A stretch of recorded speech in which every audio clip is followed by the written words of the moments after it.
is by virtue of the MOUs that they've signed, and amongst the largest ones signed has been done by Lloyds Metals. A total commitment, I believe, of 30 or over 30,000 crores over a period of years, of course, but over 30,000 crores.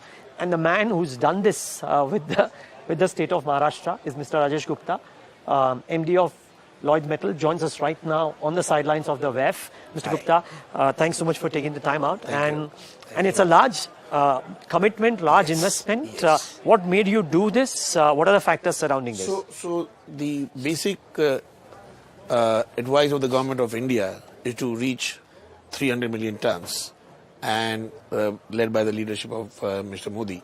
So we as a mining company or a company with a big mine, we thought it is prudent to go in that direction and add value added to our iron ore.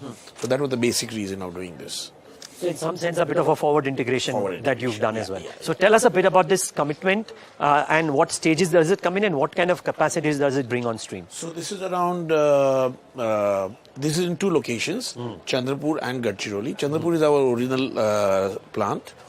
That we are doing around 1.2 million tons of steel plant, backed with a pellet plant, and also pipeline from the mine to the Chandrapur plant. So that would be amongst the longest pipelines that would be there, number one. Number two, in Gadchiroli, where our second plant has already commenced production in a very small scale, we are talking about a 3 million ton steel plant backed by matching pellet capacity again, and also some pellet for sale, commercial sale for pellets. Plus, and that also is backed by a pipeline from the mine to the Gadchiroli plant. Thirdly, in the mine itself, we have proposed a beneficiation plant. We have a very large reserve of BHQ. In India, BHQ is normally thrown away as a discard or a waste iron ore. It's 35%, and the Indian iron ore laws say less than 45 is not iron ore.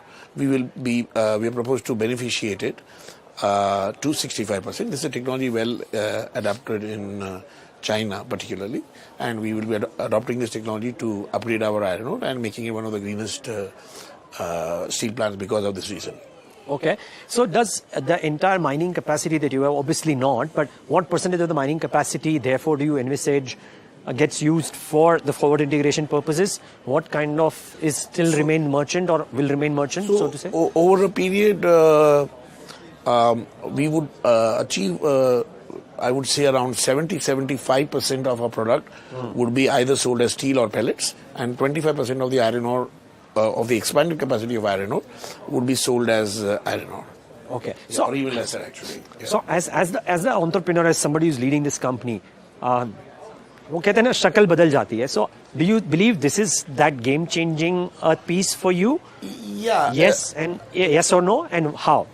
So if you look at any company which is, we have been originally a steel company. There's a big DNA of steel within us. So that's number one, that we are going for this. And game changer wise, it is a game changer, obviously, because there is a value added.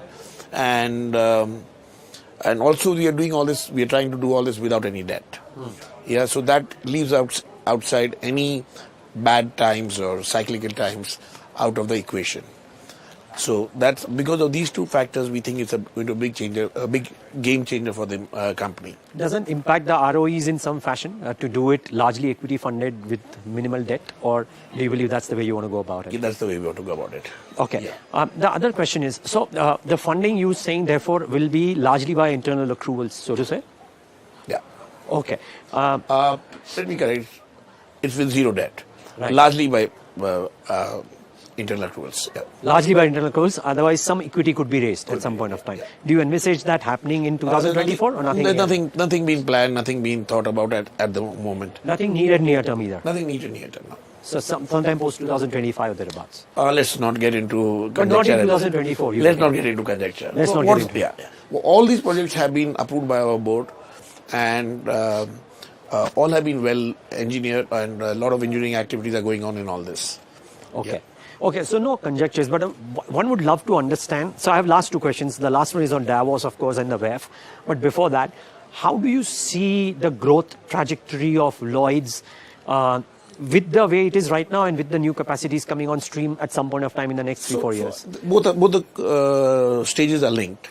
So I would say around 7-8 years down the line, we see a top line of around 35 to 40,000 crore rupees. Okay. Yeah. And what would the current numbers look like, let's say, in FY24? FY24, I don't do any forward-looking statement, but we should be touching around 12 million tons of mined product and around 350,000 tons of DRI in FY24. Okay. No, sorry. 10 million tons in FY24 and 12 million tons in FY25. FY25. Yeah. Okay. My final question, as you walk the promenade, met people out here, etc. What is the confidence looking like for India as a growth destination? If you go around the promenade, I think 30% of the real estate is controlled by Indians, whether it's 4 or 5 states, all the IT companies. I'm guessing that there's a reason why we're all here, is that it's the largest growth economy. Steel, for example, is growing at 15%. It's never happened in my 30 years of experience that steel has grown at 15%. The IT companies are doing well, and I mean most of the Davos is about IT and new age. We are the exception, I guess, to the rule. And yeah, so I think there's a lot of confidence in India by everybody. Well, it clearly shows in the way you've announced your project. So congratulations on that, and thank you so much for speaking to us here on NDTV Profit. And all the best with your plans. And viewers, thanks for tuning in.